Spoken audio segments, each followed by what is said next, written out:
Welcome, the Lord's chosen. Some people ruin themselves trying to compete with someone who isn't even competing. That line sums up exactly what's happening around you right now. The moment you stepped into your true energy, the whole atmosphere around you shifted, quietly, effortlessly, without you lifting a finger.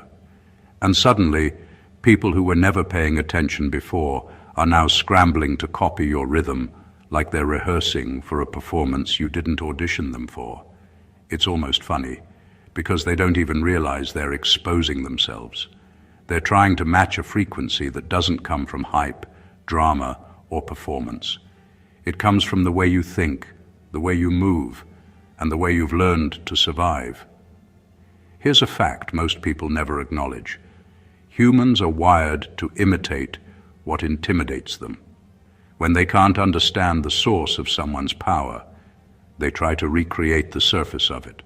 That's why their attempts always look a little exaggerated, a little offbeat, a little goofy, because they're reacting to an energy they don't have the internal foundation to carry. It's like someone trying to copy a lion's roar when they've only ever meowed their whole life. They try, sure, but the sound comes out sideways. What makes this moment even more incredible is that you're not out here trying to impress anybody. You're not pushing, performing, or begging for recognition. Your energy is simply calibrated differently. Your growth didn't happen on the timeline they expected, and now it's shaking up their sense of identity. They see you evolve, they feel the shift, and suddenly they're scrambling, studying you like a manual while pretending they're naturally built like this. This is why the whole scene looks so wild. You're operating from an inner ecosystem that's stable and self-built, while they're operating from borrowed moves and recycled confidence. And the more they try to keep up with you, the more obvious it becomes that you're not in the same league, not in the same lane, and not powered by the same source. So let's get into it, because the way they're trying to match your energy right now, it's giving comedy, confusion, and accidental self-exposure all at once. Number one, they're exhausting themselves because they're responding to a frequency you were born with, not a skill you learned. Some people think matching your energy is like copying someone's style or habits. They assume if they walk like you, talk like you, or mimic your confidence, they'll somehow show up on your level. What they don't understand is that your energy isn't something you picked up from the world. It's something that was already in you long before you knew how powerful it was. You didn't study a formula. You grew into yourself. You didn't rehearse your presence. It developed through the way your mind works, the way your emotions operate, and the way your spirit responds to life. That's why they tire themselves out. They're trying to echo something that isn't coming from the surface of who you are, but from the core. Your energy has layers, and most people only see the outer one. They see the confidence, but not the internal battles you settled. They see the calm, but not the resilience you built. They see the direction, but not the self-awareness you fought for. When they try to match what they see, they miss everything that actually makes it powerful. And because they're copying the final product instead of the internal process, their version always collapses under pressure. They can imitate your tone, but not your inner balance. They can imitate your moves, but not the mindset behind them. The truth is, your frequency was shaped by things they avoided. Your clarity came from experiences they never confronted. Your presence was shaped in moments they ran from. So while they're busy studying your last move, they don't realize your energy comes from how you understand yourself, not how you perform for others. And that's why they look drained while you look natural. You're flowing in something authentic, something you didn't borrow, something that's synced with who you really are. They're fighting for something that isn't theirs, and that fight alone exposes the difference. They can keep trying, but without your inner foundation, they'll always fall short because your energy isn't a costume they can put on. It's a frequency they were never built to hold. Number two, they keep failing because they're competing with someone who isn't even participating in the race. When people try to match your energy, they forget one essential truth. You're not playing the game they think you are. They're out here sprinting, pushing, pressing, forcing every move, like they're locked in a competition that has a finish line, a medal, and an audience waiting to clap. But you're not even on that track. You're moving on a different timeline, guided by a different motive, powered by a different understanding. And that's why their efforts collapse before they even get close. They treat your presence like it's something to defeat or earn, when actually it's something to witness. They're judging themselves against a standard they don't understand, and that alone guarantees failure. They chase intensity, but you're steady. They chase hype, but you're grounded. They chase approval, but you're self-sufficient. When someone is measuring themselves against a version of you that isn't built for comparison, they can't help but look desperate, confused, or flat-out goofy. They're fighting a battle with the wrong enemy and using the wrong weapons. What makes it even deeper is that you're not trying to stand out. You're not on a mission to outperform. You're not waking up every day thinking, how can I be better than everyone else? You're simply aligned with yourself, and alignment has a presence all its own. When someone operates from alignment, it reads as power, even when they're doing nothing dramatic. But when someone operates from insecurity, it reads as panic, even when they're trying to look calm.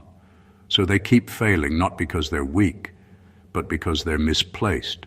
They're chasing a shadow of something they don't have access to, and no amount of copying or forcing can bridge that gap. You can't compete with someone who isn't competing, and you can't outdo someone who isn't measuring themselves in the same currency. In the end, their failure is actually proof of your uniqueness.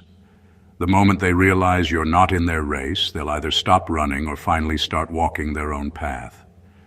Until then, the whole performance will keep looking like what it is, a frantic chase after something that can't be caught, because it was never meant to be.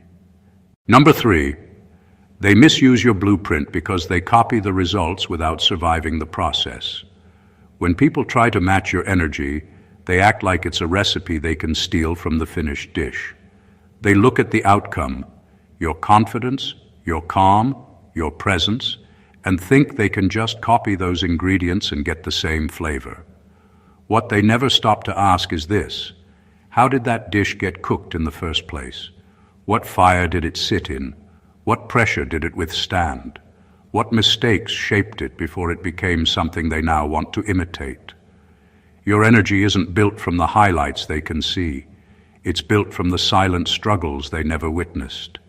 It's built from the nights you questioned yourself and still showed up in the morning. It's built from the moments you were afraid and acted anyway. It's built from boundaries you learned the hard way and lessons you paid for with time, heartbreak, or humility. They skip all of that, grab the surface, and wonder why it tastes flat. Copying results without surviving the process is like wearing someone else's armor without training in it. It looks impressive until the moment real pressure hits, and then it falls apart because it was never conditioned on their body. They can repeat your words, mimic your posture, fake a tone, but they can't replicate the internal discipline that gives those things meaning. Without the backbone underneath, it's just decoration. And this is where it gets painfully obvious to anyone who's paying attention. When you've earned something, it sits on you naturally. When you're faking something, it sits on you like a borrowed coat 2 sizes too big. That's why their attempts come off as forced, loud, or unstable. They're chasing a maturity they never built, a clarity they never fought for, and a self-trust they've never tested. The deeper truth is that your energy can't be reverse engineered because it isn't mechanical. It's organic. It grows through trial, reflection, failure, and honesty. It's shaped by choices they haven't made and courage they haven't discovered yet. So they'll keep misusing the blueprint, keep building hollow versions, keep collapsing under pressure, and keep looking puzzled as to why it never hits the same. Meanwhile, you keep moving, not because you're performing, but because you're living the process every single day, and no one can copy a journey they haven't walked. Number 4, their desperation exposes the imbalance. They seek validation from the same world you've outgrown. When people try to match your energy, what they're really chasing isn't you.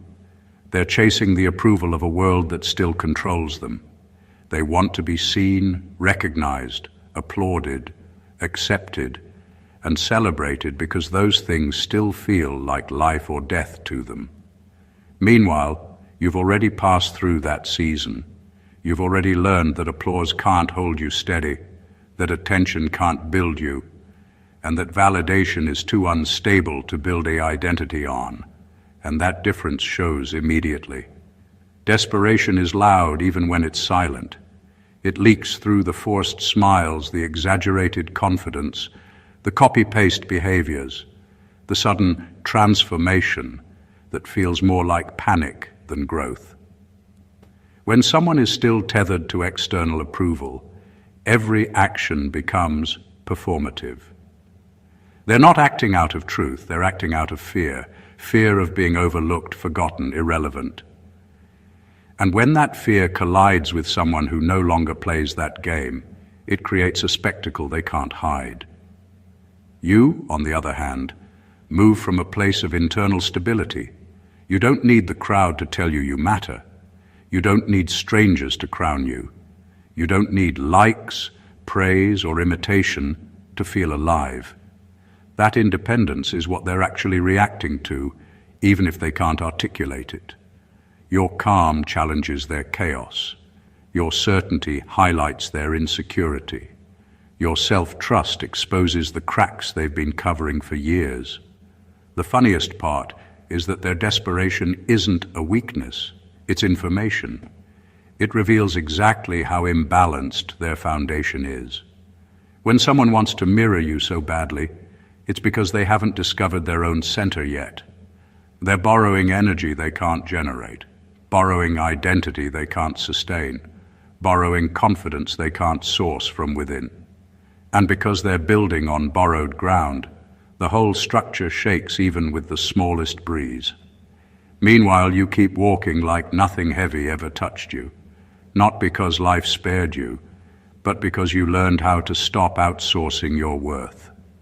That's why their efforts look like strain, and yours look like ease.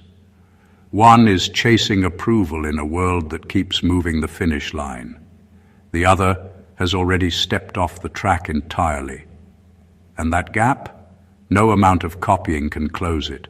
Number 5, they can't match your energy because yours is built on inner alignment, not outer performance. Most people don't realize that what they call energy is usually just performance. They think if they raise their voice, walk a certain way, throw in some confidence, and act like they're unshakable, they can create the same effect someone else has naturally. But real energy isn't an act. It isn't choreography. It isn't charisma you can buy or copy. Real energy is the visible result of internal alignment, and alignment can't be faked because it's a deep conversation between who you are and how you choose to show up. When you're aligned, your thoughts, emotions, and actions stop fighting each other. Your purpose stops wobbling. Your presence stops needing decoration. You don't have to convince anyone because you've already convinced yourself.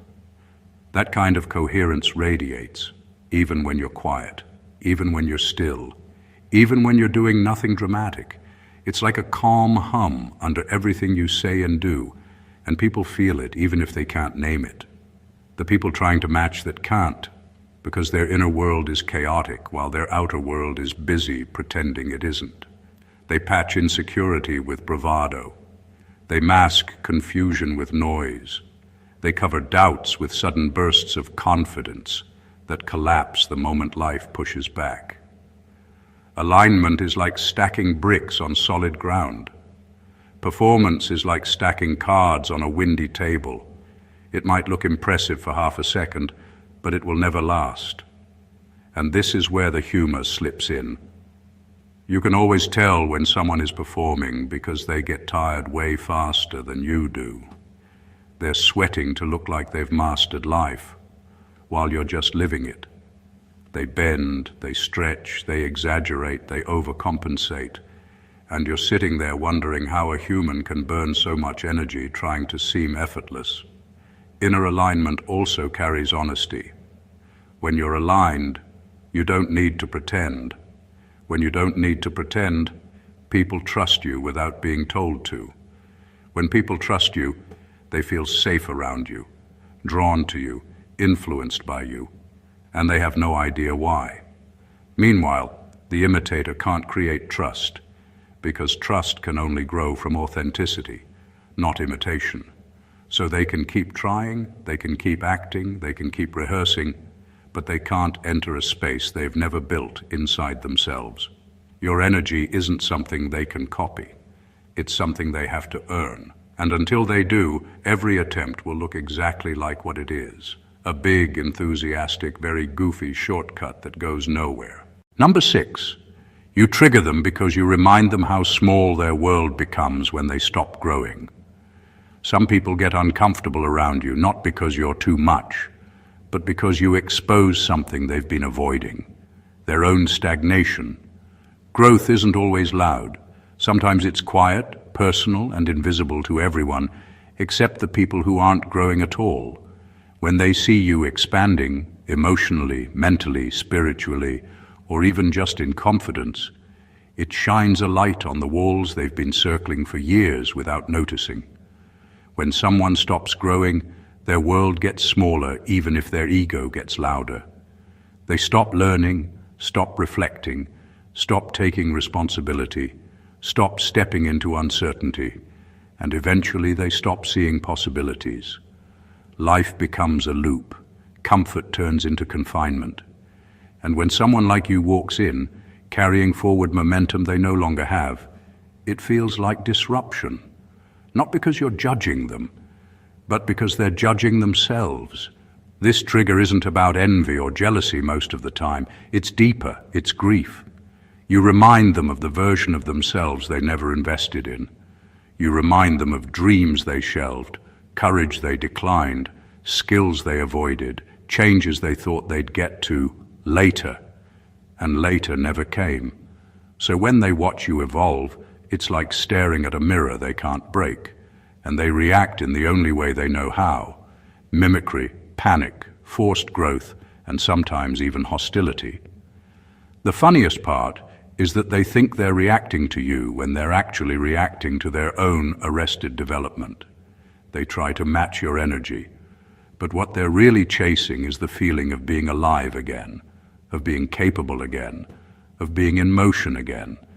But because they didn't build that muscle, everything feels foreign, heavy, and frankly, a little tragic, comical to witness. Meanwhile, you keep growing not to impress anyone, but because growth has become your default state. When progress is normal to you, you stop expecting applause and start expecting clarity. When clarity becomes normal, you stop being shaken by people who can't keep up. So when they get triggered, remember, it's not about you being overwhelming. It's about them realizing, maybe for the first time, that staying the same isn't neutral, it's shrinking. And no one likes facing that truth, especially when it's walking around in front of them looking calm, centered, and absolutely unbothered. Number 7, they look goofy because they're borrowing confidence instead of building it. Confidence is one of those things everyone wants, but very few actually earn. And when someone hasn't built it from the inside out, they try to loan it from the outside in. They copy tone, posture, swagger, humor, boldness, anything they think will convince the world they've got it together. But borrowed confidence always shows its seams. It creaks under pressure. It wobbles when questioned. It collapses the moment life stops applauding. When you build confidence, it usually comes from surviving yourself, from making mistakes and not folding, from speaking up even when your voice shook, from learning, failing, adjusting and showing up anyway. That kind of confidence sits in your bones. It doesn't need to shout. It doesn't need to compete. It walks quietly into a room and people feel it without being told. Borrowed confidence, on the other hand, is like someone wearing jewelry they can't afford.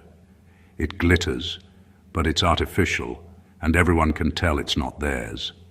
They overcompensate, overperform, oversell. They laugh too loud, act too bold, pretend too hard. And the irony is that the harder they try, the more transparent the act becomes. Confidence that's real feels calm. Confidence that's fake feels frantic. This is why they look goofy next to you, even when they're trying their absolute best. You're not performing, you're inhabiting yourself. They're not inhabiting anything. They're auditioning for a role they haven't rehearsed. And audiences can always tell the difference between someone speaking from truth and someone reading from a script. Another thing people miss is that real confidence can coexist with humility, softness, and uncertainty. You can be powerful and gentle at the same time. You can speak slowly and still command attention. You can admit mistakes and still be respected. When someone's confidence is borrowed, those combinations feel impossible, so they avoid them altogether and stick to the caricature version. So when you watch their attempts and can't help but smile, it's not cruelty, it's clarity. You're witnessing the gap between someone who has walked through fire and someone who has only watched it on social media. They can keep borrowing all they want, but confidence can't be rented. It can't be mimicked. It can't be downloaded. It can only be grown. And until they do that work, their energy will always look like what it truly is. A loud costume that doesn't fit, worn by someone still learning how to stand in their own skin. Number 8, they mimic your moves but never your timing, and that's where they keep embarrassing themselves. Timing is the silent skill no one teaches and no one can copy. People can watch what you do, but they can't feel when you do it. They can imitate a gesture, repeat a phrase, echo a style, but they can't step into the rhythm that governs your choices. And that gap between action and timing is where their imitation always cracks. When you're aligned with yourself, you move when it's right, not when it looks impressive. You speak when it's needed, not when it looks bold. You hold back when restraint is strength, and push forward when courage is required. That instinct isn't learned from tutorials or observation. It's built from awareness, maturity, and deep familiarity with your own mind. It's the kind of skill that works even when you're unaware it's working.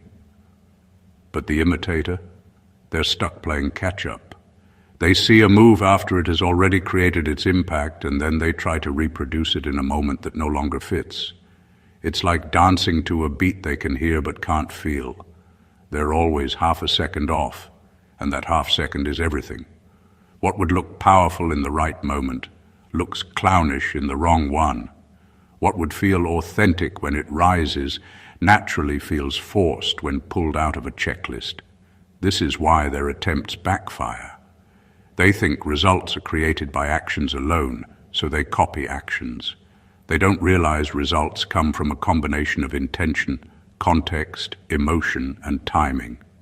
Without those, their moves float in empty space, disconnected from meaning, and everyone can sense it, even if they can't explain it. There's also a deeper truth. Timing is tied to identity. When you know who you are, you know when to act, because you know why you act. When someone doesn't know themselves, they act at random, chasing applause, chasing relevance, chasing anything that feels like purpose.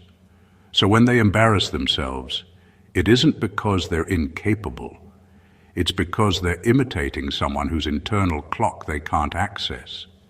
You can't mimic instinct. You can't mimic self-knowledge. You can't mimic the harmony between thought, feeling, and action. All they can do is repeat motions outside of meaning, and that always shows. Meanwhile, you keep moving in time with yourself, calm, steady, unbothered.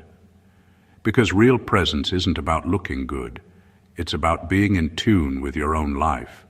And no one can copy that, no matter how hard they try. Number 9, they can't grasp that your energy is expensive because it was paid for with experiences they avoided.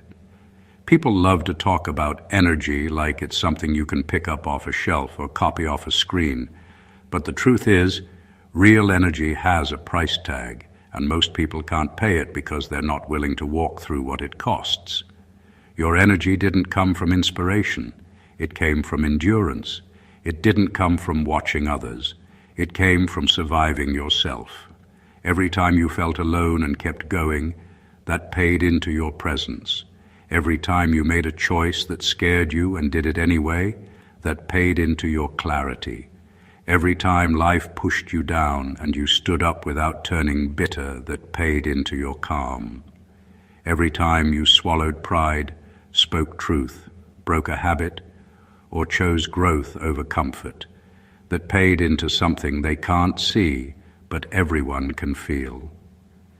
When they look at you, they only see the surface, the confidence, the composure, the direction.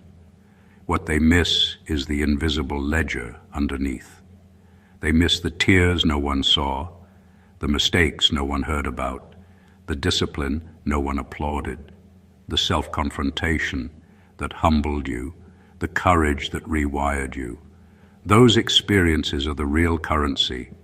Without them, what they're trying to mimic is like trying to quote wisdom they haven't lived.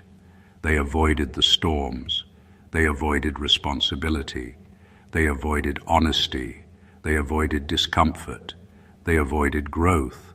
And because they avoided all that, they also avoided the transformation that comes after. So when they feel drawn to your energy, they mistake attraction for possibility. They think they can skip the price and still get the product. But life doesn't work like that. You can't cheat your way into depth. You can't cosplay maturity. You can't rehearse resilience. You can't download courage. These things are earned in real time, with real consequences, with real self-awareness, and with real sacrifice. That's why their attempts always feel cheap next to yours. Not because they're weak, but because they're underfunded. They're trying to spend a currency they never earned. And until they're willing to walk through what you walked through, they'll keep looking like someone wearing a luxury coat they found in a thrift store, impressive at a distance but falling apart up close. Meanwhile, you carry your energy like a veteran carries stories, quietly, naturally, and with a weight no imitation can hold. Number 10, they perform strength while you carry resilience, and that's why the gap can't be closed. Strength is something people can act out. It's loud, visible, dramatic, easy to imitate. You can throw on a posture, raise a chin, speak bold, pretend you're unfazed, and convince a crowd for a moment that you're built like stone. But resilience? Resilience can't be performed because it's not about how you look when things are calm. It's about how you behave when everything is falling apart and no one is watching. When someone performs strength, they're showing you the highlight reel. They're giving you the edited version, the confident line, the tough expression, the I'm fine tone. But you can always tell when it's performance because it breaks under the smallest pressure. A challenge comes, a contradiction appears, a failure hits, and suddenly all that strength melts into panic, defensiveness, or silence. Resilience is different. Resilience is built in the long stretches no one posts online. It's built in the decisions you made when you could have quit and didn't. It's built in learning from mistakes instead of hiding them. It's built in staying soft enough to grow and tough enough not to collapse. It's not flashy, but it's unshakable. It moves slowly, steadily, and with purpose because it's been tempered in real fire. This is why they can't close the gap no matter how hard they try. They can mimic the pose, but they can't mimic the history. They can copy the tone, but they can't copy the endurance. They can shout, but they can't stay standing when the noise dies and life asks something deeper of them. There's also something ironic and almost humorous about it. People who perform strength burn themselves out quickly. They get tired, stressed, overwhelmed, defensive, brittle. Meanwhile, resilience feels almost peaceful. When you've already been through storms, everyday weather stops feeling like a threat. When you've rebuilt yourself once, you stop fearing collapse. When you've confronted your own weaknesses honestly, you stop being shaken by anyone else pointing them out. So the gap isn't about superiority or competition. It's about foundation. One is a mask you can buy and wear for attention. The other is a muscle you can only build by living. And that's why, even when they try their absolute best, even when they push until they strain, even when they pretend until it hurts, they'll always look like they're acting next to someone who's simply lived. Number 11. They're uncomfortable around you because you operate from clarity while they operate from comparison. Clarity has a way of unsettling people who've built their whole identity on measuring themselves against others. When you walk into a space knowing what you stand for, what you want, and what you won't tolerate, it shifts the atmosphere without you trying. Your decisions make sense even when they're simple. Your presence feels steady even when you're quiet. Your direction is visible even when you're not explaining it. And for someone who lives in comparison, that kind of internal coherence feels like exposure. Comparison is a noisy way to live. It keeps people constantly checking their reflection in everyone else's success, confidence, happiness, or progress. They don't know who they are because they've outsourced the definition of themselves to the world. So when they meet someone who isn't checking anyone else's score, it rattles them. It highlights the emptiness beneath their chase. You, on the other hand, aren't guessing at yourself. You're not polling the room. You're not rewriting your purpose every time you see someone doing better. Your clarity comes from honest self-inquiry, from setting boundaries, from learning what actually matters to you instead of what impresses others. That kind of clarity is rare, and rare things always make the unprepared uneasy. The humor in all this is that they think the discomfort is about you being too confident or too different, when really it's about them feeling like they're standing on a shaky foundation while you're standing on bedrock.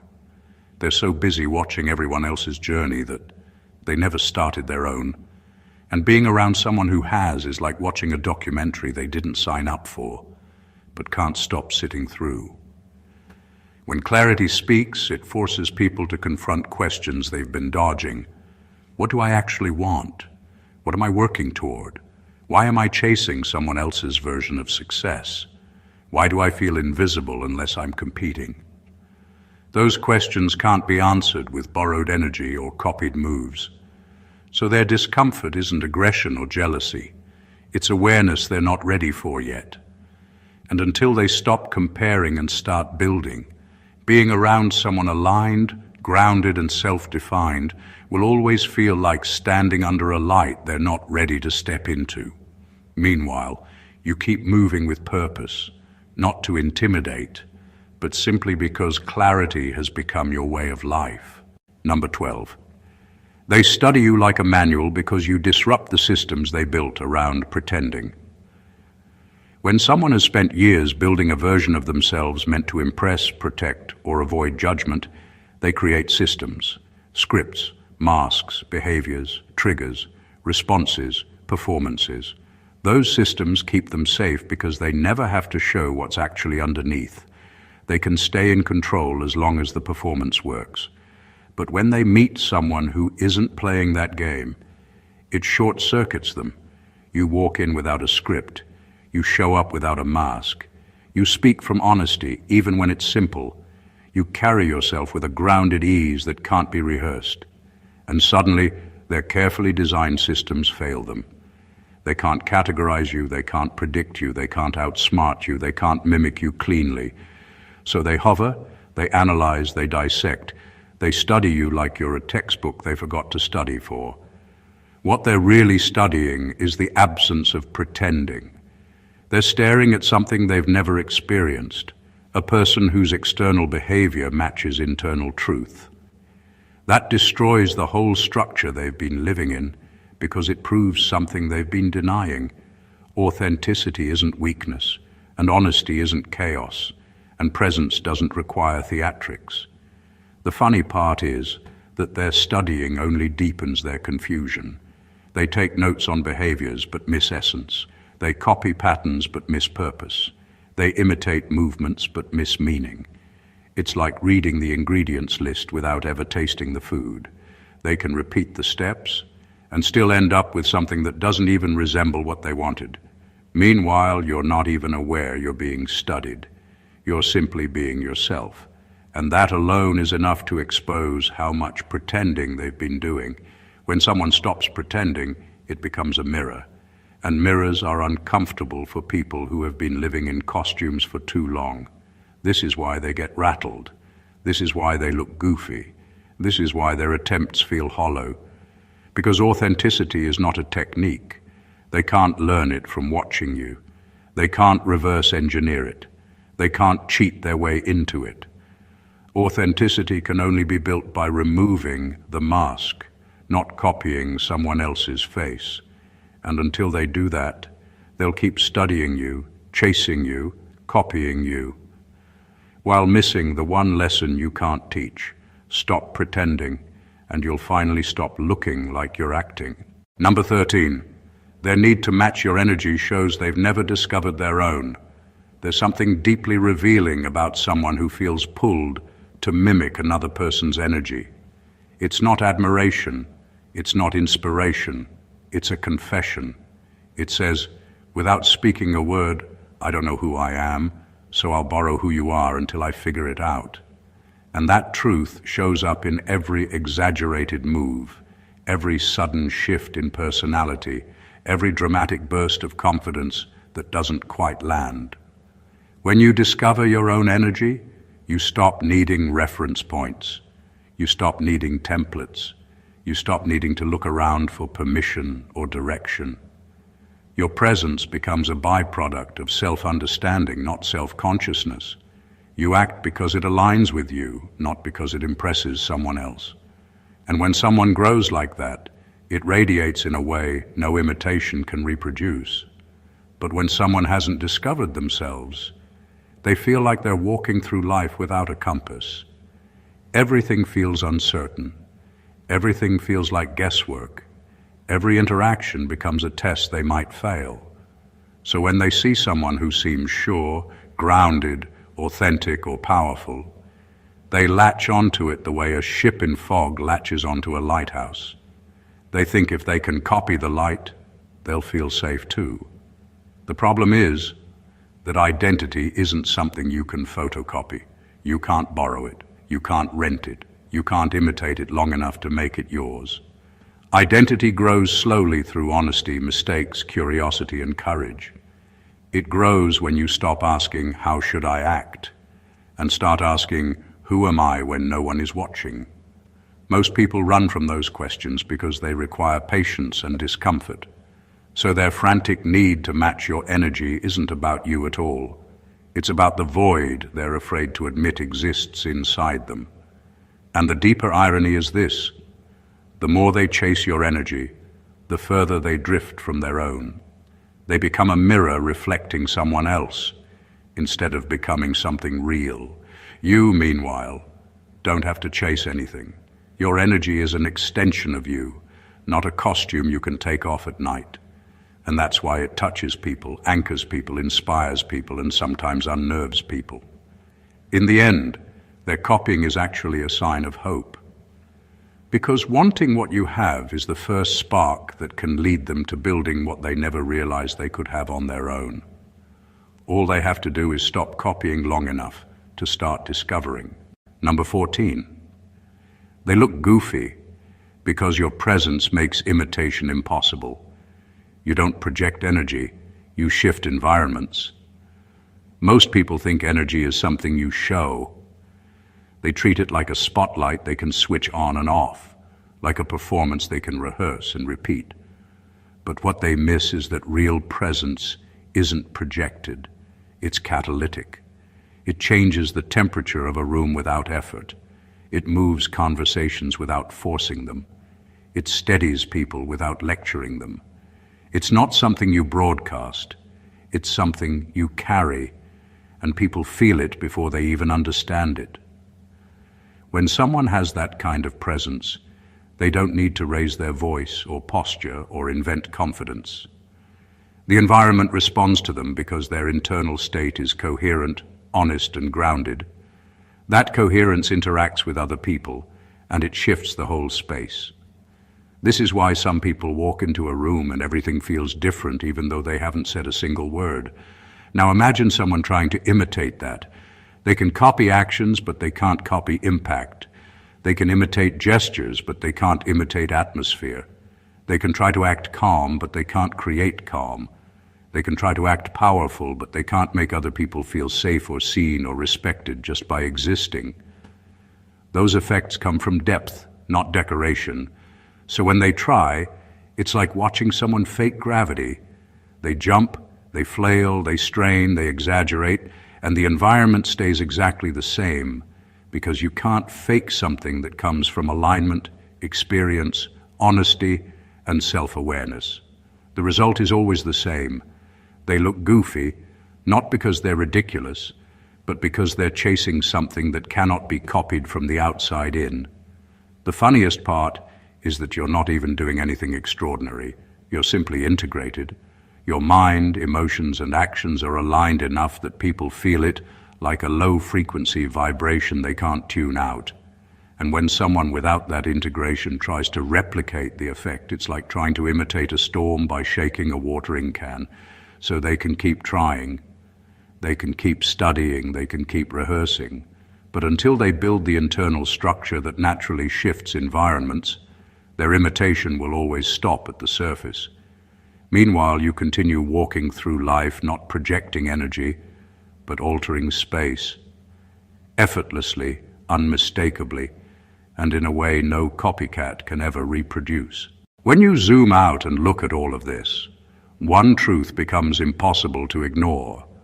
What people are chasing isn't your personality, it's your alignment. They're not drawn to how you act, but to how you've grown. They're not copying you because you're cool, but because you remind them of a version of themselves they never learned how to build.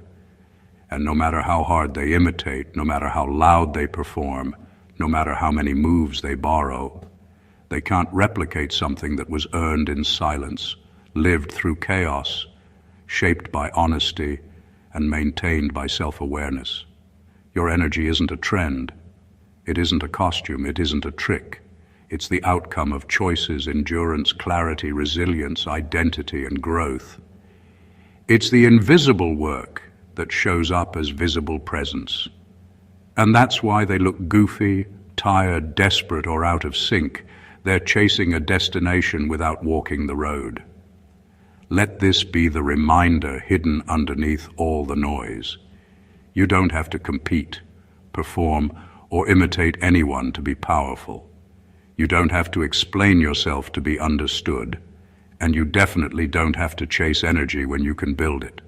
Keep being aligned, keep being real, keep being you, because that alone is more disruptive, more inspiring, and more magnetic than anything they can imitate.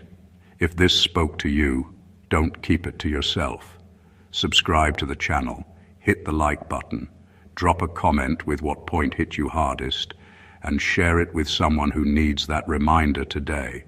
Your support keeps this content alive, and I appreciate every single one of you. Stay blessed always.